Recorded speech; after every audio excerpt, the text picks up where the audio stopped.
Olá, Tiago Faria, tiagofaria.pt. Este é o episódio número 47 aqui do podcast do Tiago. Um podcast onde eu descortino os hábitos e as melhores práticas que fazem realmente a diferença na vida de empreendedores e especialistas top e que você pode então implementar na sua vida. Hoje tenho então comigo o Edson Ataíde, ele é o CEO e diretor criativo da agência de publicidade da FCB Lisboa e entre muitas outras coisas que nós vamos falar hoje. Olá Edson, bem-vindo ao meu canal. Olá, muito obrigado por me receber aqui via Zoom, né? Uma espécie de Skype mais moderninho. Exatamente, muito obrigado pelo seu tempo. Mas para quem não o conhece, Edson, pode escrever aqui um pouco quem é de facto o Edson Ataíde. Não costumo responder essa pergunta com muita exatidão, mas se eu tivesse que começar pelo lado profissional, acho que é o mais relevante para essa Sim. conversa, né? Eu me considero basicamente um comunicador, né? Alguém que trabalha com comunicação, alguém que trabalha desde muito cedo. Eu entrei na faculdade de comunicação com 15 para 16 anos e eu nunca trabalhei em outra coisa em que não tivesse envolvido o ato de comunicar. Ok. Por mais que eu exerça também, e ao longo das últimas décadas, tenha exercido funções executivas em empresas de diferentes tamanhos, também eram empresas de comunicação e também era devido a alguns skills meus na área de comunicar. Então, começa por aí. Depois, num segundo nível, mas eu diria mais que é um empate técnico, eu me considero uma pessoa que escreve. Eu vivo desde a minha escrita. Uhum. Não há dia que eu não ganhe dinheiro escrevendo alguma coisa para alguém. E que confunde com a coisa da comunicação, mas não se mistura totalmente. Porque eu poderia trabalhar com comunicação, ser um comunicador e não escrever nada, né? Então, acho que esse meu outro skill. E boa parte da minha carreira, das minhas carreiras, foram também ou como redator publicitário, ou como cronista de jornal, ou como autor de livros, ou autor de peças de teatro, ou escritor de guiões para TV ou cinema, ou seja, mais uma vez, é uma coisa muito constante, né? Uhum. Eu ouso dizer que também nunca fiz outra coisa na vida além de escrever Escrever. e além de comunicar e gerir empresas na área da comunicação e da escrita. Então, aí estamos a um bom resumo do que sou eu profissionalmente. E agora fazendo um flashback para quando você era uma criança, podes explicar um pouco quem é que era o Edson quando era criança? Quais é que eram as suas aspirações? Já tinham a ver com a escrita ou não tinham nada a ver? Desde muito cedo, na verdade, assim, eu sou do interior do Rio de Janeiro, né? Ok. Tem que fazer também entrar na máquina do tempo, né? Porque a gente tem que mudar de continente, né? Ir Pois é. para a América do Sul, né? Também temos que voltar, né, metade de um século, né? Tenho 53 anos, então vamos lá para É um grande 53 flashback. anos atrás, né? 50 anos atrás, né? No interior de uma cidade da América do Sul, né? Uau. Então, é uma infância bastante rural, numa zona onde tinha cavalo, tinha vaca, tinha porco, Uhum. galinha, árvores, digamos, a grande aventura que você poderia ter era invadir o quintal do vizinho para roubar mangas no pé do vizinho. Isso seria uma boa manhã para uma Uhum. criança da minha época, né? E também com essa vontade, desde ali, de entender um pouco melhor o mundo e de, mais uma vez, comunicar. Eu, muito pequeno, 4 anos, eu era daquelas crianças que ligava a televisão para ver anúncio. Eu gostava de anúncio, gostava da dinâmica, daquelas Uhum. pequenas narrativas, né, com muita música e com muita coisa acontecendo. Eu sei que muitas crianças esse gosto, né? Mas no meu caso era muito constante e nesse caso foi consequente, né? Então Uhum. eu desde muito cedo comecei a ler, lia muito, desde muito cedo pensava em trabalhar em alguma coisa tipo direito, jornalismo, A publicidade é que demorou a aparecer Pois. na minha frente como sendo uma profissão, até por onde eu morava, né? Ou seja, no lugar onde eu morava não havia publicitários, né? Ninguém fazia publicidade, né? O máximo que poderia almejar uma família dali onde eu morava é que o filho, né, pudesse ser médico, pudesse ser advogado, né, engenheiro, né, ou profissões mais normalizadas, né? Uhum. Então foi só mesmo muito próximo de eu ter que fazer a inscrição na prova que deveria ser feito para poder ter uma vaga numa universidade pública, que eu tive que decidir, e foi por coincidência, eu estava vendo um programa de televisão sobre publicidade, um Uhum. sábado de manhã, e onde tinha um realizador de filmes publicitários falando sobre a carreira dele, e eu olhei assim, olha que engraçado, ele faz publicidade, que aparentemente é uma coisa que paga bem, mas ele trabalha com cinema. Então isso Uhum. já me interessa. E eu fui pesquisar, não, existe essa carreira mesmo. E por causa dessa entrevista, eu fui fazer comunicação social, né, pensando já em fazer publicidade. Depois, lá na frente, eu vim a trabalhar com esse realizador, cheguei a contratar ele algumas vezes Uau. para trabalhar para mim, para ser realizador de campanhas que eu fiz, inclusive em Portugal. E o entrevistador também. Eu acabei conhecendo ele ao longo dos anos e é meu amigo de Facebook. E, então, acabou por ser uma história com um final feliz, né? Nem sempre é assim, mas nesse caso foi.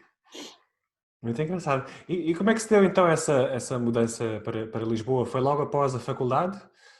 Não, é assim, eu entrei muito cedo, né? E também comecei a trabalhar muito cedo já em agência. Eu tenho No 15 para Brasil 16 ainda, não é? no Brasil, no Rio de Janeiro. Com 15 para 16 e provavelmente com 17 para 18 isso.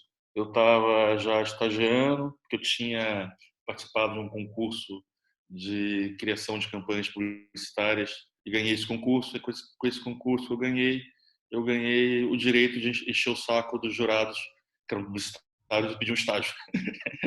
Não estava no regulamento do concurso eu ganhei o estágio, mas eu achava que eu tinha direito. E aí eu fui batendo de porta em porta, de jurado em jurado, até que teve um que me ofereceu um estágio, realmente, numa agência. Eu comecei. E aí eu trabalhei um tempo no Rio, em paralelo à faculdade. Comecei a dar aulas na faculdade, outra história meio surrealista, por causa de um professor meio aldrabão que ele escolheu um aluno para ser monitor, que era eu, né? Depois nunca mais apareceu. E durante 2 anos eu fiquei com a Ficou ótimo. cadeira, com a cadeira prática que ele tinha. Formei muita gente, tem muitos profissionais no Brasil, tanto na área do jornalismo, do marketing, da publicidade, que eu fui professor, gente mais nova do que eu, na verdade. Enfim. E aí, depois disso, eu decidi que eu ia viajar para o Brasil e tentar trabalho em agência de publicidade. Não era uma coisa assim muito comum, nem naquela época, nem hoje, né? Uma espécie de mochileiro publicitário. Mas o certo é que deu certo. E eu fiquei alguns anos nisso, uns 3 anos, 4 anos talvez, morando em várias capitais, Salvador, Recife, Florianópolis, Uau. mesmo São Paulo, 2 vezes, O em nómada que publicitário. eu ia com a mochila e trabalhava 6 meses, me demitia e ia viajar mais meses até o dinheiro meio que acabar ou até eu chegar numa capital em que eu batesse na porta de agência e procurasse um emprego e, no caso, sempre me deram. Mas, Até que, aí chegando a Portugal, até que eu uhum. já estava pela segunda vez em São Paulo e estava até ganhando bem, mas o Collor foi eleito presidente da República e isso já era final da década de 80, na verdade é 89. Não estava muito contente com o país, tinha 23 anos, resolvi que, não, eu vou tentar minha vida fora do Brasil. Uhum. E por total inabilidade de escrever em outra língua que não fosse português, não Qual era a havia. única opção, então? Era a única opção lógica, mas assim, confesso que eu tinha uma pancada quando eu era pequeno, tipo 10 anos, que eu queria morar em alguns lugares especificamente. Assim, eu olhava para o mapa mundi e eu queria morar em alguns lugares, desde cidades no Brasil até cidades fora do Brasil. E Lisboa era uma delas. Não me pergunte por quê, mas Lisboa era uma delas. Um dia eu vou morar em Lisboa. Então não foi uma coisa totalmente assim do nada, né? Agora, quando eu vim para cá, eu não estava pensando em trabalhar em publicidade, para Ah, ser sincero. Eu a estava sério? tão, digamos, de saco cheio do Brasil, da publicidade, de tudo, que eu, por mim, eu queria dar um tempo. Ou seja, eu vim para cá, inclusive, pensar, não, vou para lá, vou tentar fazer uma pós-graduação, não sei como, porque também não tinha dinheiro para ir, vou trabalhar num bar, não sei, eu vou me virar, depois logo se vê. E aí eu cheguei em Portugal, tanto que eu cheguei em Portugal, eu fui fazer um Interrail. E Uhum. tive rodando a Europa, eu cheguei em 1 de dezembro de 90 e rodei até começo de fevereiro de 91. 91. Então ainda rodei bastante. E foi quando cheguei em Lisboa e aí comecei a fazer a minha procura de emprego, sem conhecer ninguém, batendo na porta. A primeira agência que eu fui mostrar o meu portfólio de trabalho foi a FCB, que é a minha que é a agência que eu estou dono hoje. Foi a primeira agência que eu fui mostrar. Foi recusado. Foi Fui recusado recusar. lá. Fui recusado lá. Enfim, foi recusado. Mas, e aí, pronto, comecei a minha história em Portugal e aí é um outro capítulo, digamos assim. Começou na Young and Rubicam, não é? 91. Aí eu tive a sorte de conseguir lá um emprego de júnior, redator júnior, Ok. e O que é que o fez aceitar o Edson? Se várias outras não aceitaram, não é? O que é que acha que fez a diferença aqui nessa? não, na verdade, assim, eu tive foi um pouco de sorte, que eu fui sorte. Também naquela época, eu peguei uma época que não via tanta gente para Portugal e no mais a gente estava em plena guerra do Golfo, o que ainda Hum, fez com que a economia da Europa diminuísse o ritmo, mas também diminuísse a sua atratividade de estrangeiros, né? Então, hum. para aquela época, 91, um jovem formado, mas já com uma experiência Pois, com razoável, portfólio. um portfólio bom, já tinha ganho alguns prêmios. Veja bem, eu comecei a trabalhar com 18, cheguei na verdade com 24, 6 anos de trabalho naquela época me dava Hum, eu tinha algo para mostrar e tinha uma hum, experiência. Mas assim, eu considero minha carreira toda em Portugal, porque eu tinha aprendido o meu trabalho, né, minha profissão, mas eu não tinha exercitado ainda com a total liberdade que eu achava que eu poderia. Então, para mim, eu saí um profissional ainda jovem, né, mas com alguma experiência e tendo rodado várias culturas, isso foi a coisa que mais me ajudou, né? Não se compara na época, hoje ainda é diferente, mas você ir morar em Recife ou morar em Florianópolis, são dois países diferentes, dois mundos distintos com a língua portuguesa pelo meio. Então, quando eu vim para Lisboa, aconteceu de já ter também essa experiência de como lidar com a cultura alheia. Enfim, mas eu bati em algumas portas e fui numa semana e fora a FCB foi bastante clara de que ali não ia acontecer nada. No fim daquela semana eu tinha até, digamos, alguns interessados. ok. É, desde uma que queria queria que fazer um teste, né? Uhum. Não, vamos ver se você sabe escrever realmente, né? Então, Uhum. até outra que queria me contratar e tinha esse convite da Young, que na altura era o melhor projeto de publicidade em Portugal, o Uhum. melhor, o que estava com mais expectativa para acontecer. E a proposta para mim, apesar de ser um cargo para júnior, mas o meu salário na época era maior que o dinheiro que eu sei do Brasil. Ou seja, como eu sei sem quase nada e já tinha gasto muito na minha viagem Interrail, eu tinha 2 semanas para me resolver. Ou eu Pois. muito bem arranjava algo para me sustentar, ou então eu tinha que voltar para o Brasil mesmo, né? Uhum. E então foi na altura uma boa proposta. A agência revelou-se um grande acerto, ou seja, ali eu teria o caldo de cultura que poderia permitir com que eu me desenvolvesse, Mas, mais uma vez, não foi assim fácil. Mais uma vez, eu comecei como júnior. Comecei no canto de uma sala cheia de gente, com uma mesa quebrada, uma máquina de escrever emprestada, porque, na verdade, Uau. tinha mais redatores do que máquina de escrever, então tinha que procurar a máquina de escrever para usar quando houvesse. E para júnior não era sempre. E só que, né, logo assim, na primeira semana, uma dupla sênior não quis fazer um projeto e deixou na hora do almoço o pedido de trabalho, né, desse projeto meio a socapa, assim, meio, né, na malandragem, na minha mesa, tipo assim, nós não queremos atribuir esse trabalho para nós não estamos afim, vamos pôr na mesa lá do Júnior. Um pouco de sorte, ele não vai entender nada, mas eu entendi, né? E ele que vai ter que se deixar fazer esse trabalho. Só que esse trabalho, eu olhei o pedido de trabalho e achei, não, dá para fazer coisas ótimas, até por não saber que era proibido fazer coisas ótimas. Ou seja, era um trabalho pequeno, com budget pequeno e que pela normalidade não daria em nada, daria um Não daria. folheto, não mais que isso. Uhum. E só que eu não sabia disso. E como eu não sabia disso, agarrei aquilo como se fosse uma oportunidade única e transformou. E eu e o duplo na altura, mas começa muito comigo, transformamos aquilo numa grande oportunidade. Foi a minha primeira grande campanha em Portugal, o primeiro grande sucesso e algo que marcou mesmo a publicidade em Portugal. Foi um produto para remédio para nariz chamado Nasex e que foi uma das campanhas míticas da década de 90 de Portugal. E a partir daí foi sempre encarar cada dificuldade que me entregaram como uma oportunidade para demonstrar essa minha capacidade criativa. A coisa foi dando certo, tanto que 2 anos depois eu já era vice-presidente da empresa.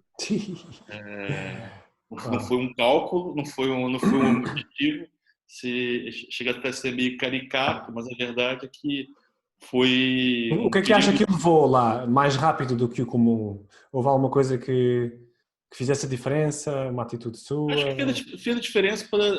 Hoje a gente pode falar daqui uma expressão boa.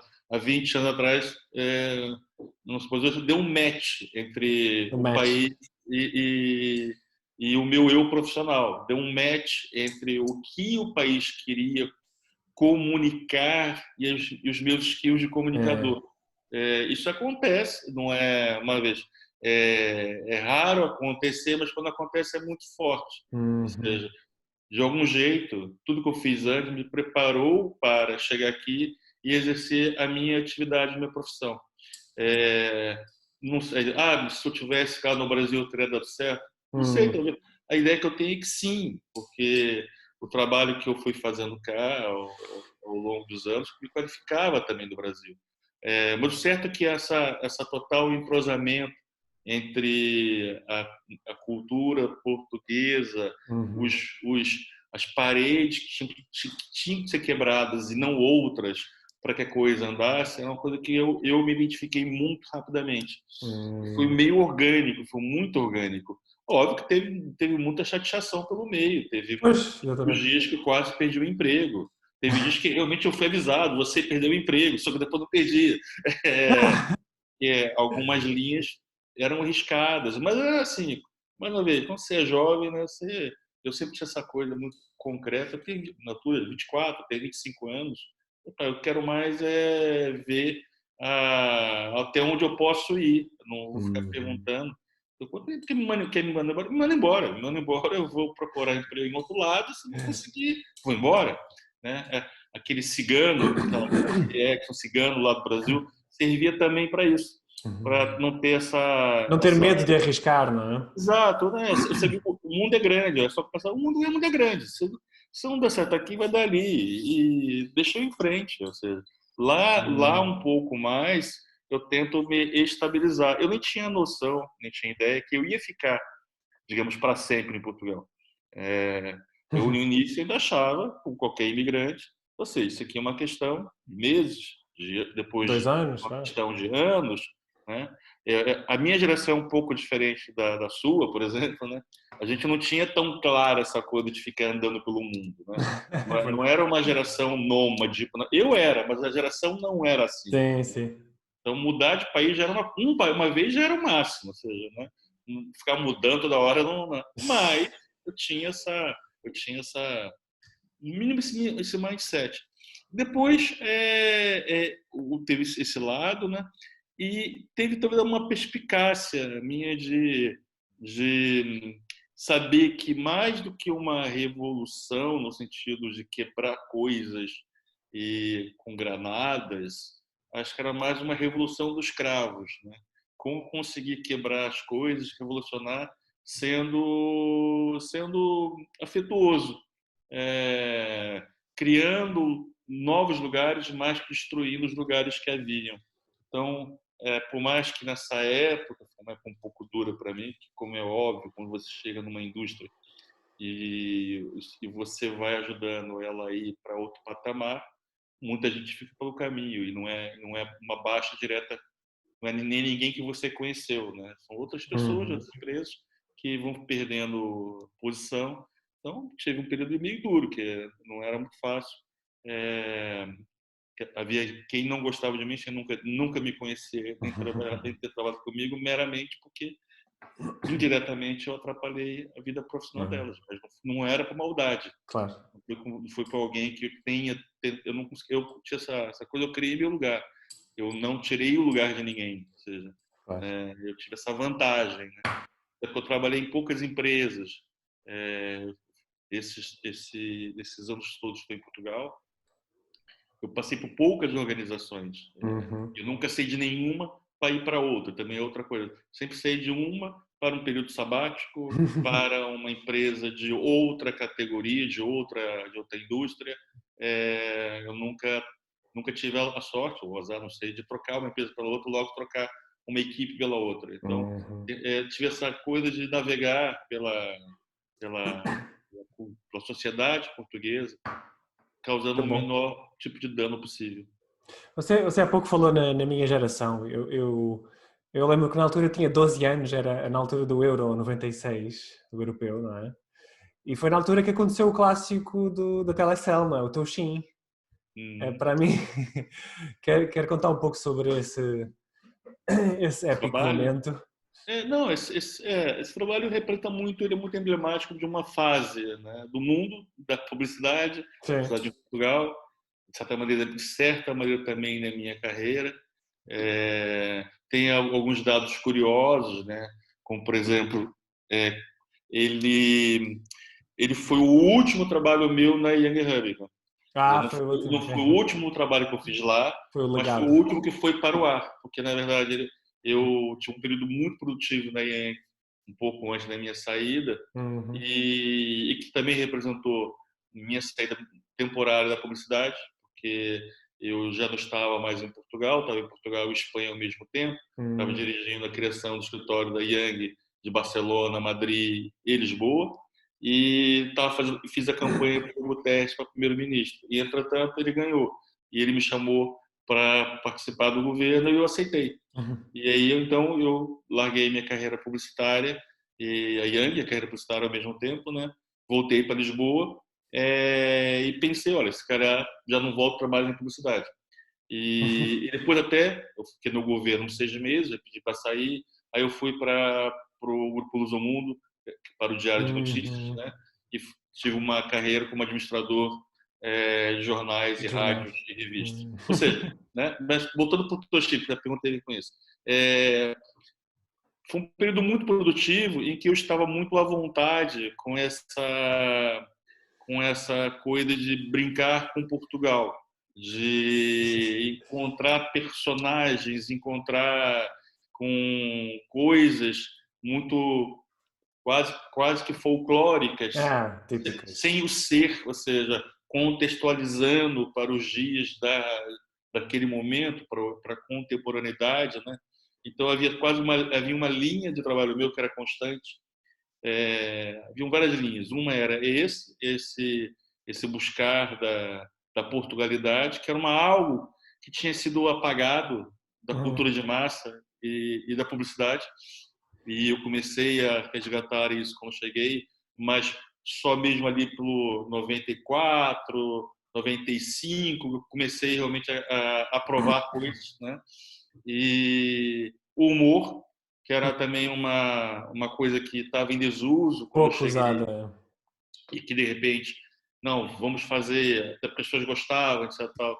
E quase que naquele momento, em 96, tinha virado o padrão da publicidade, era toda a gente queria ser engraçado, nem toda a gente conseguia, né? Pois. Mas era muito normal, normalizado o uso do humor, eu tinha também ali o humor e a simplicidade, que era uma outra coisa que eu tinha muito no meu trabalho, que tem até hoje, mas que era muito claro assim, estamos a cada peça publicitária estamos falando de uma coisa. Temos aqui uma história, temos um personagem, que vai acontecer uma única coisa com ele. Uhum. Filmes muito simples, ou seja, filmes feitos com um plano. Nesse caso até tinha mais, mas era esse filme, o Toshini rodou em menos de horas. Aliás, o filme no guião, ele até poderia ser um filme de um plano único. É. Lá no dia, e acabei aproveitando coisas que aconteceram lá que não estavam no guião, e como o próprio realizador, que era um grande realizador e um grande amigo, ele estava doente, estava com uma febre de 40 e tantos graus, então no meio da filmagem ele meio que já não estava meio que controlando muitas coisas, aí eu tive que assumir meio o papel de realizador. E então filma aquele cão ali, filma aquelas ovelhas, né? E depois na montagem eu fui lá e acabei aproveitando outras coisas que até ajudou. Então foi um filme bem artesanal, muito simples, né? Muito artesanal, que o guião já pronunciava que seria um filme bom, Uhum. mas que depois uma série de que acontece quando se dá sorte, uma série de coisas foram acontecendo que não estavam previstas e a Uhum. gente soube juntar e montar aquele puzzle que deu naquela peça publicitária em si. Mas que, na verdade, por mais que tem um pastor português, é um filme baseado num site internacional, um site de naquele momento, né? Cada vez que tocava o telemóvel num lugar público, um restaurante, um cinema, uma sala de reuniões, como os toques eram iguais, toda a gente começava a se mexer nas coisas à procura se não era até que alguém descobria o telemóvel e dizia, Ah, sou não, eu. para mim. É Ou para seja, mim. então, na verdade, o que tem ali como estrutura, tanto que o filme ganhou muitos prêmios fora de Portugal, era um insight, não, isso está acontecendo, a gente tem que replicar isso, ou pode replicar isso, numa peça publicitária, num Hum. contexto em que me foi pedido, que era para dizer que o telemóvel é de todos, É. é, toda gente, independente da classe social, pode ter, e que chega aos lugares mais recônditos do Remotos. país. É basicamente um filme, né? Uma pessoa no meio do nada que atende um telefone, que já tem, e até as ovelhinhas pensam que é para elas, que se calhar elas também têm telemóvel. Ou seja, embora não seja dito, é essa a ideia que está por detrás, né? E é isso. Genial, genial. Foi realmente uma campanha histórica e lendária. E Edson, tu sempre foste um contador de histórias, não é? Portanto, escrita, etc. Tu gostas muito de contar histórias. E nos últimos anos temos vindo aí agora mais gente a falar e a perceber sobre o poder das histórias. Hum. Inclusivamente alguns gurus falando sobre esse... Hum. Como é que vês tudo isto Não, esse para mim, outra vez foi. é, Eu comecei a estudar dramaturgia, que na altura não se falava storytelling ainda, né? Mas comecei a estudar dramaturgia muito cedo também. Os primeiros cursos que eu fiz de escrita para televisão, escrita para novela, eu também tinha aí 18 anos no Rio de Janeiro. Morava na capital mundial das telenovelas, né? Onde está a Globo, né? Então eu Uhum. estudei com autores da Pois. Globo, fiz mais que um curso. Estudei cinema, fiz vários cursos em tanto São Paulo quanto no Rio, antes de vir em Portugal, de ficção, de escrita para cinema, de escrita para curta-metragem, de escrita para longa-metragem. Então, eu sempre escrita para teatro e sempre li muito sobre o tema. Eu não podia imaginar que em passado, sei lá, 3 décadas, né, cairia no mundo do storytelling, ou seja, que é o mundo que a gente já estava. A única diferença é que, pelas ferramentas, né, pouca gente tinha acesso, quer dizer, acesso à ferramenta da escrita, acho que todos tinham, né? Sim. Caneta, papel, nunca faltou, né? Pelo menos nos últimos 100 anos, né? mas não havia difusão. Como não havia difusão, né, muita gente pensava no assunto e não executava, só consumia. E como só consumia, era só passivo no consumo, também não pensava nas regras dele. Pois. Né? Ou seja, consumir ficção era meio uma commodity, né? Ou seja, não, eu ligo a televisão, acontecem coisas, eu vejo, eu tenho a minha vida, eu estou preocupado com o meu trabalho, eu quero saber as regras do meu trabalho, né?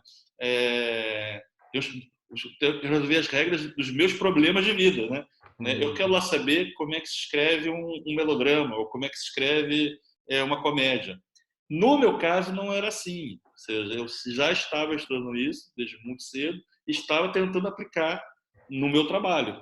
A publicidade, ela não era obrigatória, como não é obrigatório hoje, você conte histórias. É uma opção do criador, né? É uma opção, até diria, tem empresas que você pode trabalhar em publicidade e pelo gênero de trabalho que faz, você jamais terá a oportunidade de contar uma história, ou uma boa história, pelo menos.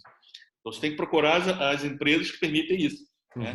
Eu fui atrás, na minha carreira, tentando trabalhar nas empresas onde eu permitia exercitar isso.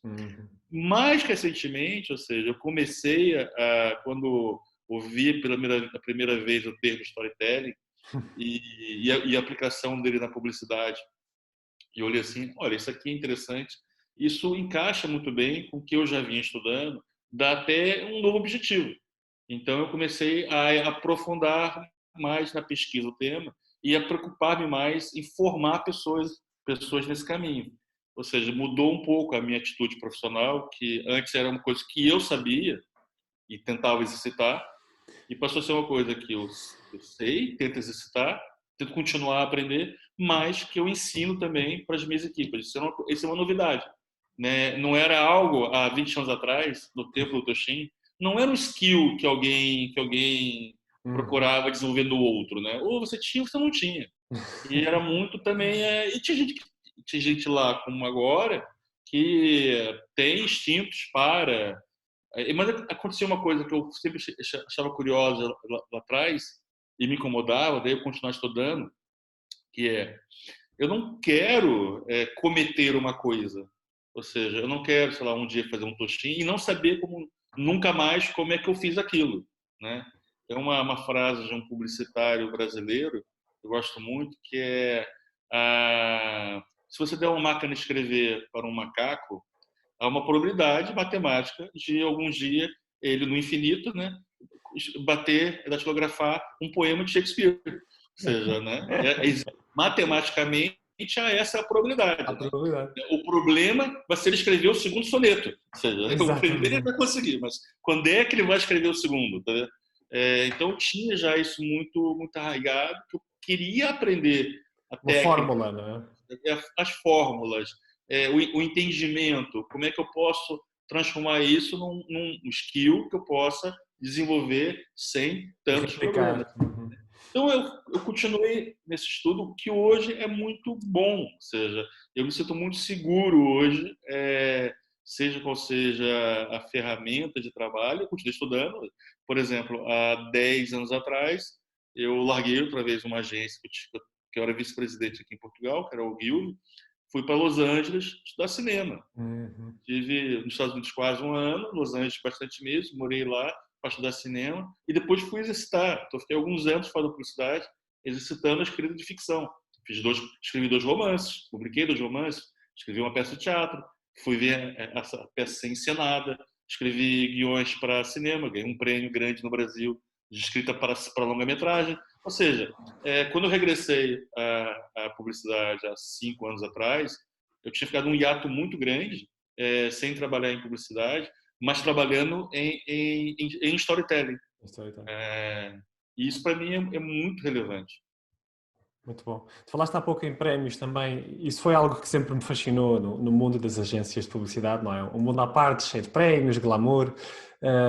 Como é que tu vês o cruzamento entre ganhar prémios ou fazer campanhas verdadeiramente eficazes, que funcionam e que têm sucesso? Há aí uma dicotomia muito clara, não é? Essa dicotomia, na verdade, ela não existe. Não existe. Né? Tem tanta campanha chata, feia, desengraçada, que não vende nada, como tem campanha linda, maravilhosa, tal, que não vende nada. E também tem o seu contrário. Tem coisas lindas, maravilhosas ou inteligentes, engraçadas, que vendem muito, e tem campanha chata e desengraçada que vende muito também. Então, não é uma dicotomia real, né? O que tem é assim, eu acho, você enquanto profissional, você pode decidir aquilo que você quer ser, né? Ou onde você se dá melhor, né? Se você é arquiteto, você não é obrigado a trabalhar num escritório de arquitetura que desenvolve uma linha de trabalho que você odeia, né? E sendo arquiteto, você pode fazer de muitas maneiras. Você pode ser advogado criminal ou advogado trabalhista. Você pode ser médico ginecologista ou pode ser pediatra, né? Então, ao ser publicitário, eu não sou obrigado a adotar um tipo de trabalho ou uma escola que eu não me reveja. Então, a minha escola, o tipo de trabalho que eu me revejo, onde eu faço melhor, é um em que tentará encontrar esse equilíbrio. Eu até diria mais. Há escolas mais glamurosas do que a minha e mais fáceis do que a minha, porque muitos profissionais do mundo inteiro só fazem uma, duas, três campanhas na vida, todas elas glamourosíssimas, que nunca viu a luz do dia, ninguém nunca soube do mundo real, só publicidade que gosta, e que são milionários. Ou seja, essa é uma escola que não é que eu gostaria, que eu não invejo, não tenho vontade nenhuma de estar nela. Nunca tentei estar nela, né? Agora, sim, estou numa escola em que eu acho que eu tentarei sempre que a qualquer comunicação que eu esteja envolvido, tentarei explorar que ela seja da melhor maneira possível, né? Vou preferir sempre fazer um filme em que um spot comercial em que a dona de casa preste atenção e de algum jeito goste, ou porque ria, ou porque chore, ou porque se emocione, se identifique, ou que conta uma história que ela se reconhece, do que um filme que tem um pacote de um produto, alguém ia gritar e ia dizer leve dois e pague um. Eu diria assim, no limite eu já anúncio que é leve dois e pague um. Só que eu acho que não precisa de mim fazer isso. Pois, exatamente. Seja, né? Eu acho que é um desperdício, ou seja, para todas as pessoas envolvidas, inclusive eu. Muito bom. E como é que tens visto a transição agora do TV para o digital? Já começa a ser algo bem tangível ou ainda estamos muito longe Não, no dessa caso de verdade? Portugal é completamente tangível. É? Já é eu diria assim, eu já não penso mais, já nem cabe mais, acho, no trabalho original que você vai fazer de raiz, né? Não é uma adaptação que veio de fora, mas que você vai fazer de raiz. Uhum. Pensar é muito difícil pensar no formato 30 segundos, por exemplo. Uhum. As histórias não cabem mais nesse formato. Esse Uhum. formato era uma convenção e muito útil e que representava um tipo de história de um mundo que já não existe mais. Daí, por exemplo, o próprio humor era uma ferramenta muito boa para esse formato, porque a piada curta, a piada Sim. seca, ela é muito eficaz, né? Só que as pessoas querem hoje histórias, querem que as marcas contem histórias mais elaboradas, Uhum. é, e aceitam bem menos a maioria das funções do humor. O humor, quase que de certeza, ele vai provocar choque, ele vai tirar alguma onda em relação a alguma classe social, etnia, Uhum. condição sexual. Enfim, o humor é isso. O humor é um clichê, algo que você pega, que você reconhece e que você esgarça. O cartoon é isso, a caricatura é isso, né? É um exagero, é o nariz grande, é a Uhum. orelha de abano. Só que as pessoas não querem mais piadas com gordos, com gays, com mulheres, com nada. E Uhum. não é que as pessoas estejam erradas. O mundo mudou e está ficando chato. O mundo mudou, está ficando chato, mas não sei se está ficando pior. Ou seja, eu também Ah, olhando para trás, né, aquilo que era feito, ou se hoje causa dor, não causava, se calhar causava alguma, mas hoje causa com certeza. Então para que você quer fazer alguma coisa, né, que cause dor? Então, voltando. Então, o formato da curta é muito pouco comum. Digo isso porque, se ainda é possível fazer, ontem mesmo estava a fazer isso, estava fazendo fechando uma campanha que tinha filmes de 30 segundos, né? Uhum. Só que, assim, antes de lançar aqueles filmes, vai ter um outro de 1 minuto em que vai introduzir o tema daqueles filmes, e aí isso já leva para os outros filmes, na verdade, uma consequência desse outro momento, sabe? Já Uhum. não é mais aquela... E mesmo assim, que é uma marca que precisa muito na TV. Normalmente, a gente já pensa já que o filme que existe, o principal, será um filme em formato web. Então, ele vai ter 1 minuto, 40 segundos, 50 segundos.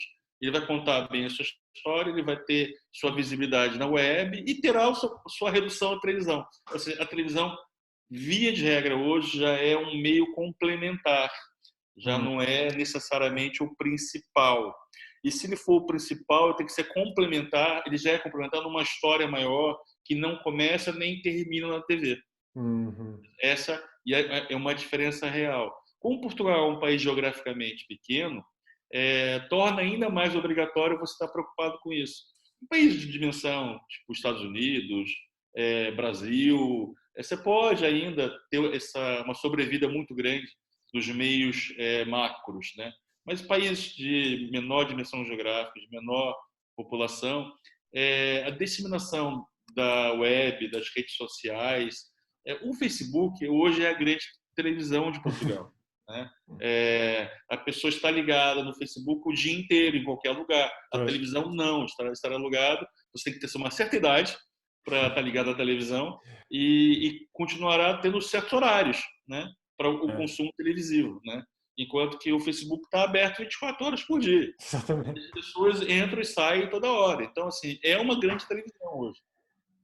E pronto, exatamente, as métricas são completamente diferentes. E como é que as marcas tem sido difícil, portanto, dar conta dessa grande mudança para o digital com as marcas ou não há muito atrito? Todo o processo de transição é dolorido, é doloroso. Adoro.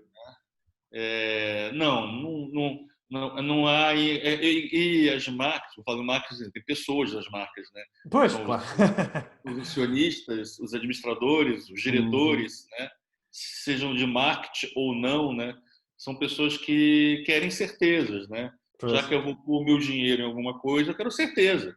Até porque ainda anteontem, né? Eu tinha certezas, né? Eu É, comprava exato. audiência de TV e funcionava. Comprava audiência de rádio e funcionava. Né? Esse mundo novo em que eu já não sei bem o que eu estou comprando e não sei bem o que eu estou pagando, causa insegurança. Uhum. Então, tem gente querendo certezas num mundo que não tem como dar certezas, né? E isso gera, vamos lá, equívocos diários, gera ansiedade diária. E o que é curioso, e no meu caso especificamente, eu até acho estimulante, porque não em nada parece a atividade que eu tinha há 10 anos atrás. E ainda mais que no meu caso, que fiquei 6 anos sem exercê-la, Uhum. né? Para mim é muito estimulante descobrir todos os dias coisas novas, regras novas, inventar regras. Lembra-me mais eu em 91 do que eu em 2005, por exemplo, Uhum. né? Eu estou mais próximo daquele Exxon lá dos anos 80, do início dos 90, no meu dia a dia, do que há 10, 15 anos atrás, que eu achava que já sabia tudo, né? Uhum. E hoje eu não sei, mas ao mesmo tempo os meus clientes também não sabem, mas todo mundo saber que não sabe não quer dizer que quem está pagando a conta ficará menos ansioso. Ou seja, saber que não sabe não resolve nada. Obrigado, eu já sei que eu não sei, mas assim, eu continuo querendo saber. Ou Eu quero seja, saber, então, eu quero ter é certezas. um dia a dia e o fato de você... Aí tem duas maneiras, né? Tem quem venda mistificação, venda certezas onde só há dúvidas, e há quem faça isso. Ou, como eu acho que é o normal, é assumir, ser transparente, dizer é tudo uma tentativa e erro.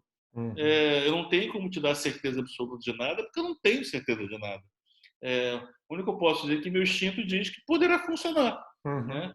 Então, de certa maneira, acabo profissionais que tenham essa experiência e que não tenham ficado com bolor na cabeça, acabam por ser muito valorizados hoje, porque quem no limite o seu feeling será relevante.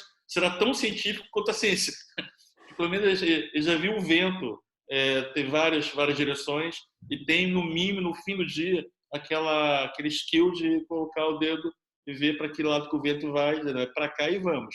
E aí tem uma grande probabilidade de acertar.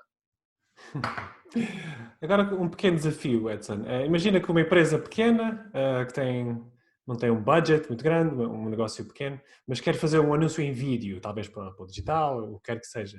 Que perguntas é que essa pessoa deve fazer a si mesma antes de pensar que tipo de vídeo fazer, que tipo de mensagem passar? Acho que a primeira pergunta eu preciso mesmo de um vídeo? Pois. Primeira coisa, né? Será que essa é ideal? Porque não é obrigatório. Não estou dizendo que não tem que fazer. Né? Segundo, né? O que eu tenho para dizer? Né? Uhum. Então, o que tem para dizer talvez responda a primeira pergunta. Se o que tem para dizer cabe, a melhor maneira de comunicá-lo é um vídeo, ótimo, então você tem já um motivo. Né? Uhum. Terceiro tendo visto os meus recursos, eu já sei o que eu quero dizer, eu sei que eu preciso dizer isso num vídeo. Né? Agora vamos à pergunta de $1 milhão. Eu tenho $1 milhão? Nem sempre você precisar de uma coisa quer dizer que você possa tê-la. Né? Então, se você tiver então o dinheiro para fazer o vídeo, né, bem feito segundo as suas necessidades, né, então você vai ter que procurar aonde é que eu faço, quem é que faz isso bem feito, né? E aí você vai, no fundo a marca, o anunciante, na verdade ele é alguém que ele tem que estar o tempo todo dando respostas assertivas para dar o passo seguinte. E se as respostas não forem assertivas ou não forem lógicas, tem uma coisa errada e vai dar errado. Né? Ou seja, por exemplo, né, eu descobri que eu sei o que eu quero dizer, eu descobri que a melhor maneira de fazer um vídeo, mas eu não tenho dinheiro de fazer o vídeo. Então vou tentar fazer o vídeo mesmo sem o dinheiro que eu tenho, se o dia necessário. Então há uma grande probabilidade que você vai usar o dinheiro menos do que é necessário e de fazer errado. Então você acabou de perder, inclusive, o dinheiro que não tinha para fazer uma coisa errada, né? Não vai funcionar. Isso você pode fazer uma empresa pequena, mas é igualzinho numa grande. É igualzinho numa grande. A única coisa diferente que existe na grande, e isso é uma realidade, isso não mudou com a evolução no mundo, é que uma parte da comunicação das grandes empresas não é feita para funcionar, é feita porque tem que ser.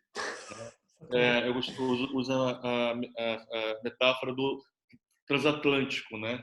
Ele está lá no mar andando, né? Ele parece que vai devagar, mas ele vai, né? Para ele parar demora muito, né? Fazer uma curva então é quase impossível.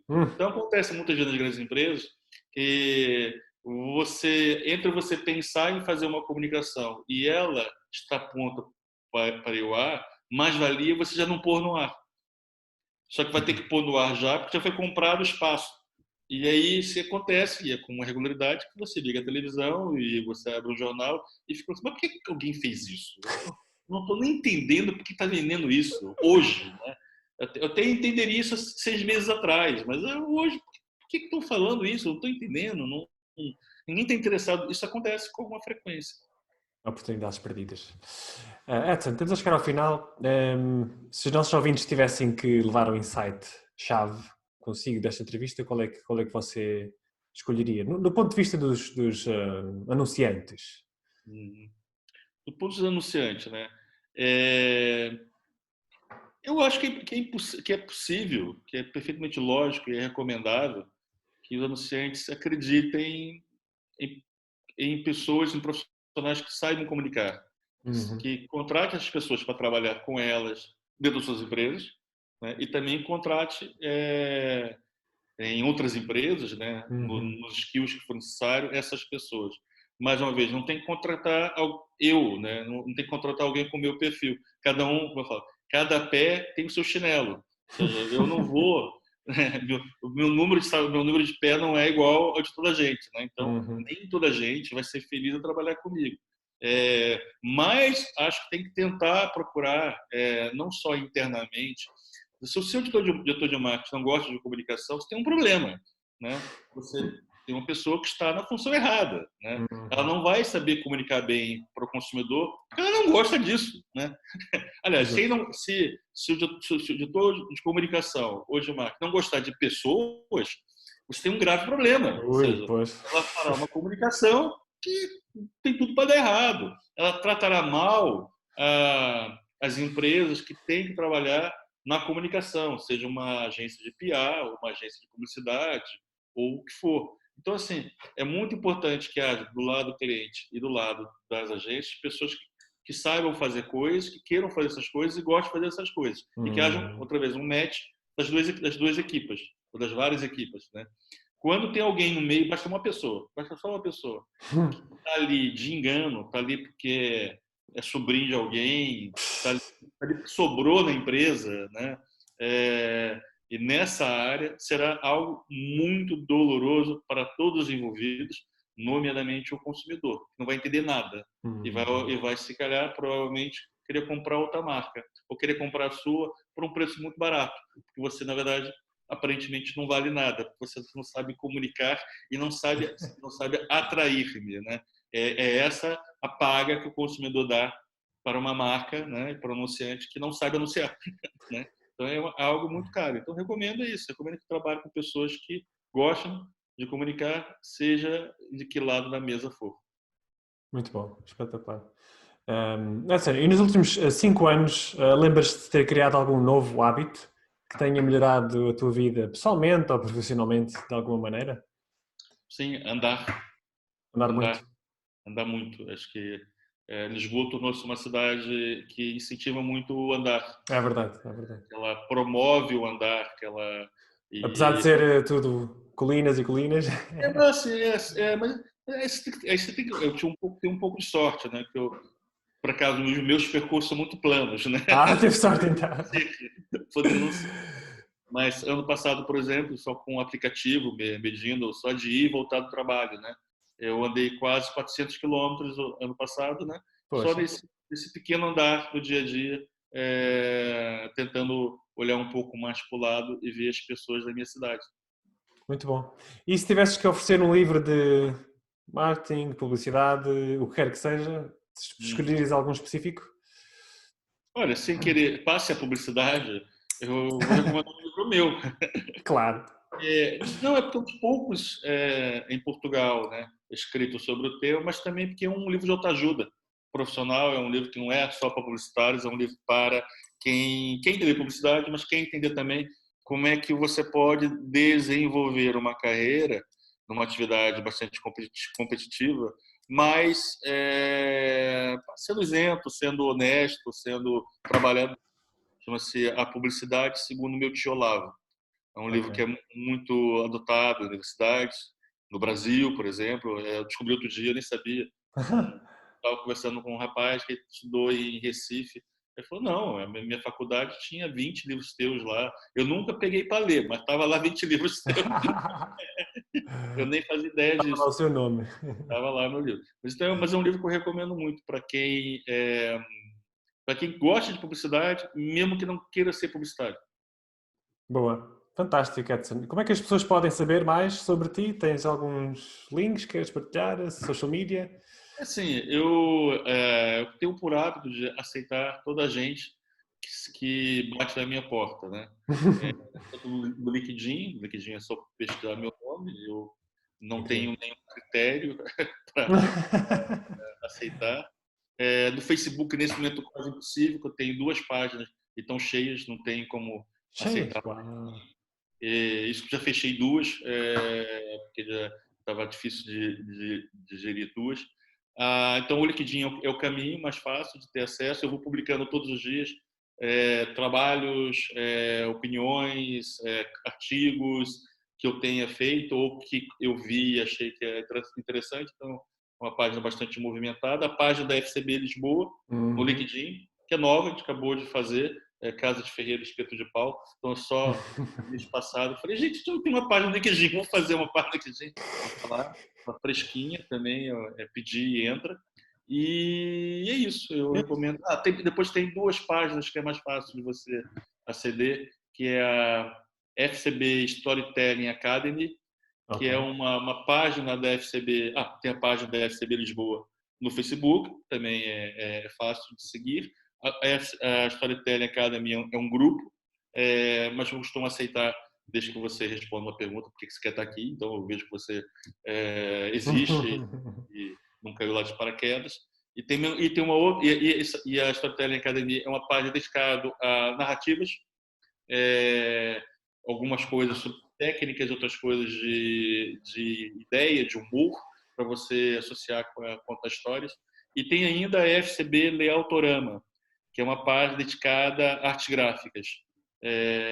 Também, tematicamente, para quem quer ver coisas com ideias visuais ou técnicas, crafts de desenvolvimento de design, arquitetura. Então, tem bastante lugar para procurar. A única coisa que não vai conseguir é ser meu amigo no Facebook, porque não tem espaço mais. Quem sabe um dia abre uma página aberta, mas nesse momento o que é. Não dá mais. Edson, foi uma honra. Muito obrigado pelo teu tempo. Obrigado. Então, olha, que espero que quem assistiu essa entrevista tenha aprendido qualquer coisa. Pelo menos eu tentei explicar o que eu penso. Tá bom? Com certeza. Obrigado. Muito valor partilhado. Muito obrigado. Pronto, foi então o final do episódio número 47 aqui do Mega Podcast. Se gostou, por favor, não se esqueça de deixar o gosto, subscreva o canal para ver futuros vídeos. Muito obrigado pelo seu tempo. Até a próxima.